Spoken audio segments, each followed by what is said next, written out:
Vous aimez la Corée ? Peut-être que vous rêvez de visiter Séoul. Ah, c'est beau. Voici le quartier de Gangnam, comme dans la chanson Gangnam Style. Oppan Gangnam Style. C'est une des résidences les plus chères de Séoul, là où vivent les ultra riches. C'est l'endroit le plus chic dont rêvent beaucoup de gens. Mais en même temps, c'est un des endroits les plus détestés. C'est Akrovista. Et pourquoi autant de haine ? Est-ce que c'est par jalousie ? Non, c'est parce que c'est à cet endroit précis, là où vivent aujourd'hui les plus riches de Corée, que s'est produite l'une des pires tragédies de toute l'histoire du pays. Jamais la Corée du Sud n'a connu tragédie de cette ampleur en temps de paix. Alors en Corée, faire du shopping, c'est pas qu'un loisir. Non, c'est beaucoup plus. C'est quasiment une religion.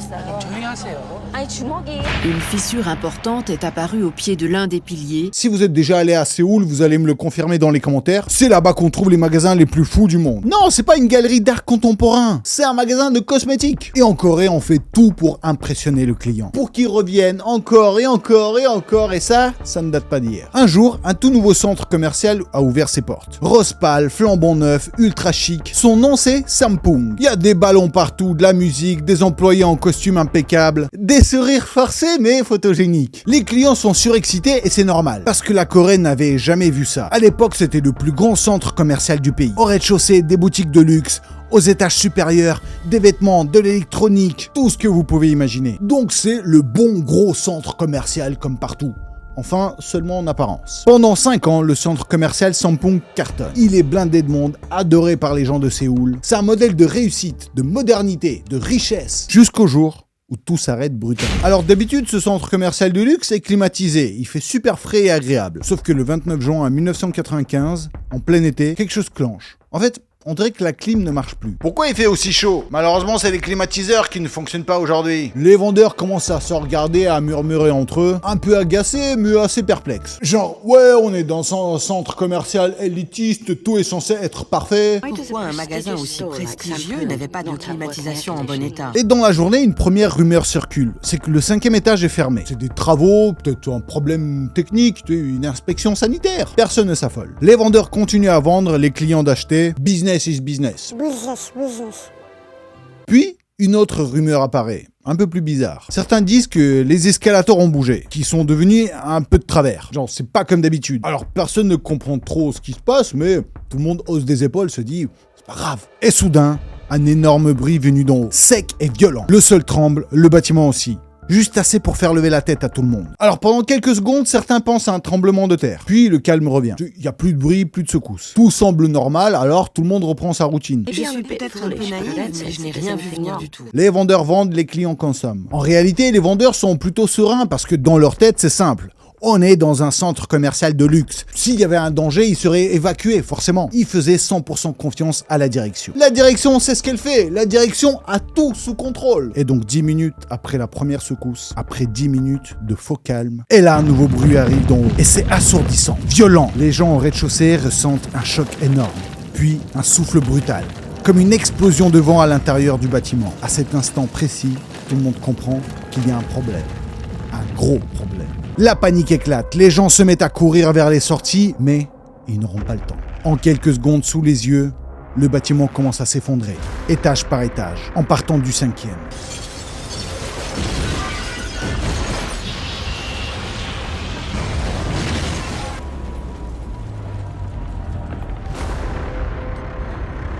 Et puis plus rien.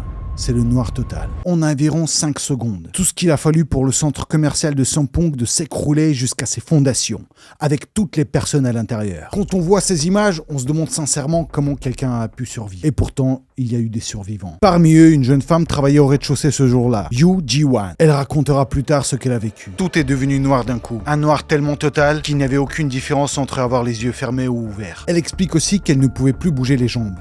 Son front était ouvert. La blessure était si profonde, dit-elle, qu'elle aurait pu y mettre un doigt. Elle se souvient surtout d'une chose, les cris des personnes qui appellent à l'aide partout autour d'elle. D'autres survivants raconteront qu'ils ne savaient même pas ce qui venait de se produire. On pensait que c'était soit un tremblement de terre, soit un début de guerre. Ils entendaient des bruits lourds au-dessus d'eux, comme des pas de soldats. Ils entendaient des sirènes, des ambulances. Ils entendaient tout. Mais personne ne les entendait eux. À l'extérieur, c'était le chaos total. Personne ne comprend de ce qui vient de se passer. Comment un bâtiment qui était debout il y a quelques secondes peut s'effondrer comme ça, comme un château de cartes? Il n'y a pas eu de tremblement de terre, ou alors c'est un attentat, une explosion. Personne n'a de réponse. Il n'y a qu'une seule certitude, c'est que le centre commercial le plus populaire de Séoul vient de se transformer en ruine. Alors, mets un gros like, comme si c'était un gros doigt d'honneur que t'envoies à toute cette société de surconsommation. Parce que oui, dans cette situation, tous les gens sont morts à cause de l'avidité du patron et des politiques. Et alors dites-moi, êtes-vous prêts à découvrir l'histoire terrifiante du centre commercial de la mort? Alors, c'est parti. Donc très vite, une marée humaine arrive sur place. Des familles, des proches, des parents d'employés ou des gens dont les proches faisaient tout simplement leurs courses une heure plus tôt. Tout le monde crie et tout le monde pose la même question. Dites-nous juste quelque chose. Est-ce qu'ils sont vivants ou morts? Qu'est-ce qui se passe? Certains, sous le choc, commencent à déplacer le béton mais à main nue. Donc c'est absurde évidemment, ils n'y arrivent pas. Un immeuble entier vient de s'effondrer. Donc les secours petit à petit démarrent l'opération. Et au début, personne ne sait réellement par où commencer. La destruction est totale. Même les professionnels, ils sont figés. Ils crient vers les décombres, ils essaient de repérer des voies pour tenter de joindre certains survivants. Mais en retour, c'est le silence. Non pas parce qu'il n'y a personne, mais parce que, en fait, beaucoup d'entre eux ne sont pas capables de répondre. Ils sont inconscients, écrasés, ou alors déjà... L'organisation est chaotique, tout est beaucoup trop lent. Mais malgré tout, dans les premières heures, beaucoup de survivants sont extraits et envoyés à l'hôpital. Le problème, c'est que les hôpitaux n'étaient pas prêts. Ils se remplissent à une vitesse folle, c'est le débordement. Donc le chaos est vraiment partout. Alors oui, il y a des survivants, mais survivre ici ne veut pas dire être sauvé. Beaucoup sont coincés profondément, écrasés sous d'énormes dalles de béton, comme une personne bloquée dans la grotte. Même quand on sait où elle est, la sortir vivante est impossible. Le temps devient l'ennemi ultime. Chaque minute compte. Il aurait fallu aller vite, beaucoup plus vite, avoir une meilleure organisation, ce qui n'était pas malheureusement le cas. Les survivants raconteront plus tard que le temps semblait interminable. Blessés, parfois avec des fractures, incapables de bouger, coincés dans un espace minuscule, juste attendre dans le noir, avec la douleur. Et pendant ce temps-là, dehors, c'est des inconnus qui arrivent, des gens ordinaires, ils prennent des outils, risquent leur vie pour sauver des personnes qu'ils ne connaissent même pas, sans uniforme, sans protection. Pour eux, rester chez soi était moralement impossible. Bien sûr, ce genre de comportement redonne vraiment foi en l'humanité.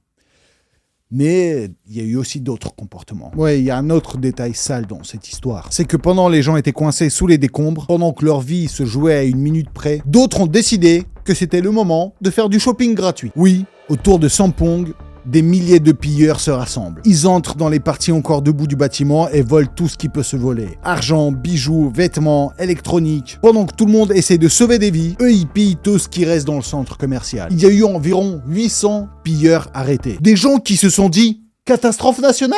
Ok, je prends la caisse. » Une femme témoignera plus tard. N'oublierai jamais cette femme-là. Elle a volé une énorme quantité de manteaux de fourrure. Sur le moment, je n'y avais pas vraiment prêté attention. Mais elle les a volés ouvertement, devant tout le monde. Donc, il y a eu des gens ensevelis sous des tonnes de béton. Et à quelques mètres, des gens qui repartent avec des manteaux de fourrure de luxe. Dans la vie, il y a toujours des opportunistes. Et parmi les volontaires, il y a un ouvrier du bâtiment. Et très vite, quand il regarde les débris, il remarque qu'il y a un truc qui cloche. Dans les ruines, il repère un pilier porteur brisé. Celui qui est censé tenir l'immeuble. Et lui, en tant que pro, il remarque tout de suite qu'il est beaucoup trop fin. Surtout pour un centre commercial de cette taille. Et c'est pas à la limite, non, c'est illégalement beaucoup trop fin. En regardant de plus près, il voit 8 barres métalliques à l'intérieur. Et pour un bâtiment comme Sampong, il aurait dû avoir au moins 16. Donc, le pilier a été volontairement allégé. Tout ça pour des économies maximales. Donc pour lui, il n'y a plus de doute. Ce n'est ni un séisme, ni une explosion. Et encore moins un mystère. C'est beaucoup pire. C'est un bâtiment construit en violation des règles. Non pas par erreur, mais par choix humain. Le lendemain matin, le bilan est glaçant. Il y a plus de 200 personnes qui ont été sorties vivantes, mais plus de 600 sont toujours portées disparues. Et là, il y a une décision incompréhensible. Le maire de Séoul annonce l'arrêt des opérations de secours. Selon lui, il n'y a plus aucun espoir de retrouver des survivants. Donc, imaginez un peu la scène. Il y a des familles qui sont là depuis la veille, elles n'ont pas dormi, elles comptent juste sur le dernier espoir de retrouver leurs proches. Ils scrutent chaque mouvement, chaque bruit, et soudain, elles voient que les secours s'arrêtent. Pour beaucoup, cette décision reste un scandale absolu. Des proches sont persuadés que ces heures perdues ont coûté des vies. Donc le maire est violemment critiqué de partout, par tout le monde. Des centaines et des milliers de personnes commencent à protester sur place. Et la pression est telle que les opérations de secours reprennent enfin. Ils ont gagné. Plus tard, le maire dira qu'il n'a jamais donné un tel ordre, que ce serait des rumeurs, un malentendu. Oui, bien sûr, on y croit. L'essentiel, c'est que les recherches ont repris. Et sans ça, Yoo Ji-won n'aurait jamais probablement survécu. Elle se trouvait à 10 mètres de profondeur, coincée sous des plaques de béton. J'ai beaucoup réfléchi à ma vie, à tous mes proches, à mes amis, et surtout à ma mère. Et le lendemain, ça continue. Sous les ruines, Yu Ji-wan sent que la dalle de béton au-dessus d'elle descend encore plus sur son visage. Elle trouve un couteau près d'elle. Elle avouera plus tard avoir pensé à ce et pas par désespoir pur, juste parce que la situation devenait insupportable. Mais elle renonce en pensant à sa famille et à la douleur qu'elle leur infligeait. Puis arrive le président. Elle a une nouvelle absurdité. Tous les volontaires sont expulsés du site. Ces mêmes volontaires qui aidaient depuis le début. Bah non, vous dégagez, c'est ordre officiel lors de la venue du président. Pour les images, les télés, les reportages, il faut que des gens officiels, avec les uniformes. Pour faire genre que tout est sous contrôle, donc là, les volontaires, ils sont furieux. Et pendant qu'ils se battent contre les policiers et tout ça, du temps passe et des gens sont encore en train de foutre sous le sol. Les familles éclatent en sanglots et elles voient très bien que le rythme du secours ralentit encore. Le président reste sur place pendant 3 quarts d'heure, reçoit des briefings, observe et repart. Puis arrivent d'autres responsables politiques, les uns après les autres, juste pour faire bonne figure, et à chaque fois qu'ils viennent, les secours sont en pause. Des témoins diront plus tard que le site était déjà très mal organisé, mais avec chaque nouveau politique qui arrivait, le chaos augmentait. Alors qu'à la base, l'urgence était simple, c'est sauver des vies. Finalement, après beaucoup de mécontentement, des coups de gueule, les officiels arrêtent enfin de défiler. Les volontaires reviennent et les secours reprennent pleinement. Mais des heures cruciales ont été perdues. Et là, le lendemain, arrive la partie la plus hard. Alors clairement, c'est pas pour tout le monde. Si vous êtes très sensible, je vais vous montrer la minute à laquelle vous pouvez avancer pour pas être choqué. Donc les sauveteurs commencent à retrouver des morceaux de corps, des jambes à un endroit, des bras ailleurs, parfois des têtes. À cause de ça, identifier des victimes devient un cauchemar. Les restes d'une même personne pouvaient se retrouver à plusieurs endroits différents. Les sauveteurs diront plus tard que cette vision les hante encore jusqu'à aujourd'hui. Et rappelez-vous, le bâtiment s'est effondré étage par étage, du 5e jusqu'au rez-de-chaussée. Et les sauveteurs découvrent qu'entre chaque étage écrasé, il ne restait à peine 30 cm d'espace. Alors bien sûr, difficile d'imaginer que quelqu'un pouvait survivre là-dedans. Puis il y a un détail encore plus glaçant. Dans les décombres, les sauveteurs retrouvent des vêtements, donc des pantalons, des pulls, des chaussures. Donc juste des vêtements. Mais c'est pas des vêtements qui se vendaient dans le centre commercial. C'est des vêtements qui appartenaient aux victimes. Le plus horrible, c'est que parfois, il ne restait plus que ça. Les étages s'étaient effondrés avec une telle violence que les corps avaient littéralement disparu. Tous ces vêtements étaient juste remplis de rouge. Et là, comme si c'était pas suffisant, un incendie éclate. Donc imaginez la terreur. Donc des gens qui ont survécu déjà à toutes ces horreurs, ils sont coincés, blessés, parfois avec des fractures, incapables de bouger, et maintenant, ils risquent de brûler vifs. Donc le feu est finalement éteint. Mais pour éteindre le feu, il faut de l'eau. Beaucoup d'eau. Et là, le nouveau danger arrive, donc c'est la noyade. C'est exactement ce qui arrivera à plusieurs des survivants. Ils ne sont pas écrasés, ni par le feu, mais ils sont noyés par l'eau utilisée pour éteindre l'incendie. L'eau sera pompée plus tard, mais pas tout de suite. Donc c'était trop tard pour certains. Donc sous les décombres, Yu Ji-wan et d'autres survivants entendent alors quelque chose. C'est l'eau. Elle commence à couler depuis l'eau. Et il fait chaud, c'est l'été, ils sont déshydratés. La question ne se pose même pas. Il faut boire. Le problème, c'est que l'eau a un goût de rouille. C'est de l'eau de pluie, elle a traversé des tuyaux de métal tordus, du béton, de la poussière de ciment. Une eau chargée de rouille, de débris et de saleté. Yu Ji-wan dira qu'elle savait très bien que cette eau était désastreuse pour sa santé. Mais elle n'avait pas le choix. C'est simple en fait. Soit mourir déshydraté tout de suite, ou survivre un peu plus longtemps en buvant cette eau dégueulasse. Donc, les jours passaient, les sauveteurs retrouvaient de plus en plus de corps, le compteur vraiment grimpait sans s'arrêter. Le chiffre montait à 200, puis 300, puis je me suis dit qu'il pourrait y avoir même 1000 victimes. Et peu à peu, l'espoir s'effondre aussi. Chaque personne retrouvée à chaque fois est... Et contre toute logique, le 12e jour, Yu Ji-wan entend clairement des voix au-dessus d'elle. C'est les sauveteurs. Alors elle essaye de crier mais personne ne l'entend. Alors elle fait ce qu'il lui reste à faire. Elle tape avec la main. Juste un bruit simple. Et miracle, les sauveteurs l'entendent. Il dégage sa jambe puis commence à lui parler. Il lui demande son nom, son âge. Elle avait 18 ans. Elle dira qu'à ce moment-là, survivre ou non n'avait presque aucune importance. Ce qui comptait pour elle, c'est que quelqu'un connaissait enfin son nom. Elle restera coincée en tout 285 heures, sous les décombres dans un espace à peine assez grand pour son corps. Je sais pas si tu te rends compte de la violence. J'imagine. La majorité des survivants se trouvaient au rez-de-chaussée ou au -1. Il y a eu quelques survivants dans les étages supérieurs, mais c'était de la pure chance. Juste des poches d'air créées par des poutres tombées les unes sur les autres, des cas rarissimes. Et un détail glaçant, c'est qu'au sous-sol, les sauveteurs découvrent un supermarché alimentaire presque intact. Les fruits sont encore dans les étals et rien n'a bougé. Donc, si les gens étaient restés à l'intérieur, en fait, ils auraient tous survécu. En plus, ils auraient eu de la nourriture. Mais malheureusement, dans la panique, tout le monde est parti en courant et il n'y avait personne. Et le bilan final est terrible. 937 blessés, 502 morts et 31 disparus. Et la toute dernière survivante sera retrouvée 17 jours après l'effondrement. Vous imaginez ça ? 17 jours à vivre cet enfer. Alors, le 25e jour, ils abandonnent. Et tout ce qui reste du centre commercial Sampong est ramassé, chargé dans les camions et envoyé en décharge. Et là-bas, jour après jour, les familles viennent fouiller les déchets, espérant retrouver un objet, n'importe quoi appartenant à leurs proches. Juste, enfin, d'avoir quelque chose pour enterrer dignement. Les survivants, eux, ils vont très mal. Moralement, c'est le vide. Beaucoup se posent tout le temps la question en boucle de est-ce qu'on mérite vraiment d'être en vie? Est-ce qu'on doit devenir des gens exemplaires maintenant parce que la société attend de nous? Ils ne ressentent plus aucune joie, juste de la culpabilité. Ils se rongent de l'intérieur. Et c'est précisément à ce moment-là que la télévision décide d'en faire des stars. Et en plateau aujourd'hui, les survivants. On les transforme littéralement en célébrités. Ils sont invités de partout, dans tous les talk shows, dans les émissions du soir. On parle avec eux, on rigole, il y a de la musique, des décors lumineux. Vraiment l'ambiance à la légère. Pour moi, c'est complètement surréaliste, j'arrive pas à imaginer. Pourquoi faire un spectacle avec ça? Les gens commencent à s'intéresser à leur vie privée, on leur demande « Et alors, combien d'argent avez-vous reçu en compensation ?» Ouais, parce qu'il y en a certains qui vont même jusqu'à dire que les survivants ont gagné la loterie. Après tout, ils ont survécu, ils ont touché de l'argent, donc en compensation. Ils sont devenus célèbres grâce à la télé. Honnêtement, je sais même pas si ça mérite un commentaire. Alors, qu'est-ce qui s'est passé finalement? Qu'est-ce qui n'allait pas dans ce centre commercial? Pourquoi Sampong s'est effondré? Donc voici le personnage clé. Lee Jun, le propriétaire du centre. Officiellement, il est sous le choc après l'effondrement. Il ne tient plus en place, il est à 2 doigts de chialer. Ce qui est super touchant quand on le voit. Ce qui aurait été encore plus touchant, c'est de le voir directement en prison. Parce que Lee Jun le savait. Il avait en quelque sorte tout fait pour que ça arrive. À l'origine, sur ce terrain, il devait y avoir un immeuble résidentiel. Puis, Lee Jun change d'avis. Non, un centre commercial, c'est beaucoup plus rentable. Donc, la société de construction réalise un projet impeccable, solide, conforme, sécurisé. Mais Lee Jun n'est pas content. Il regarde le plan et il se dit...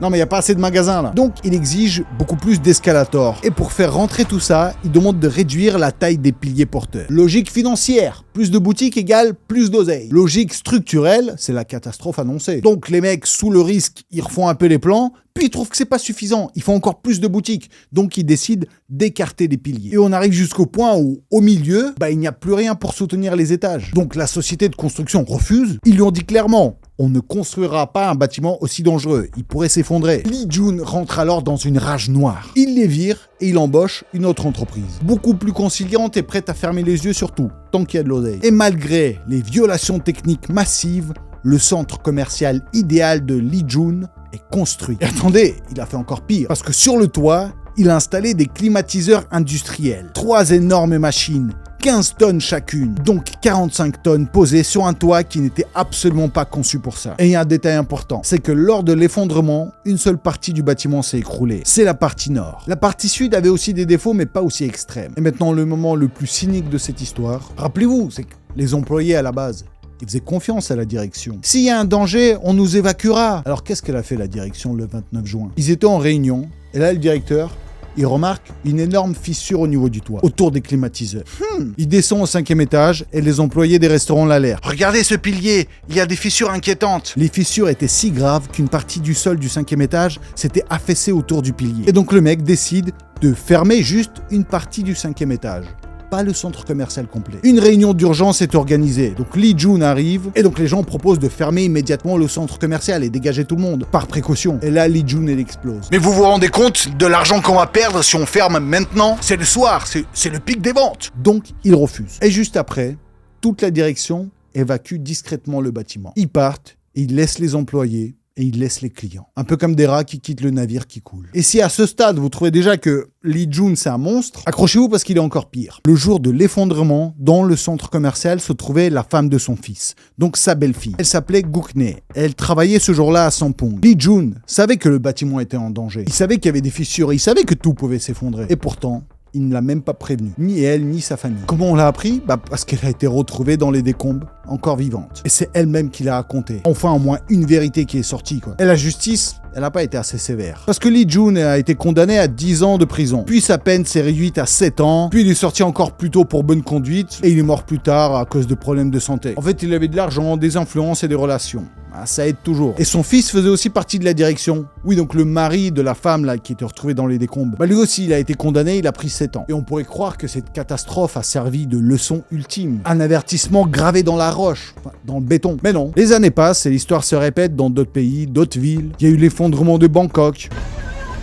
Ou alors les bâtiments effondrés aux États-Unis. Des chantiers bâclés, des normes ignorées et des profits avant les vies. Alors qu'est-ce qu'il y a aujourd'hui à cet endroit? Là où se trouvait autrefois le centre commercial à Séoul se dresse maintenant un complexe résidentiel ultra luxueux, Acrovista. appartement hors de prix, vue premium, voisins blindés, un mémorial pour les victimes? Non. Y'a pas la place. La société a explosé de colère. Beaucoup n'ont jamais accepté qu'on construise de l'immobilier de luxe sur un lieu aussi sordide. Les habitants parlent d'un projet moralement monstrueux. Ils disent que ça ressemble à boire du champagne sur une tombe. Là où il y avait des cris, de la douleur, des gens qui mouraient, on a construit un décor de réussite pour l'élite coréenne. Et beaucoup de Coréens disent eux-mêmes que cette histoire révèle les problèmes les plus profonds de la Corée. Faire rentrer le plus de magasins en violant les règles de sécurité, alourdir un bâtiment pour gagner plus. Encore et encore, le profit avant tout. Pensez-vous que vous pouvez mourir à tout moment?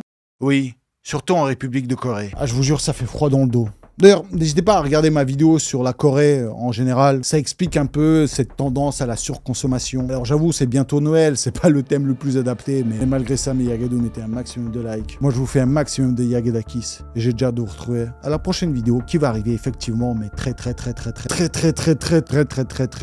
bientôt.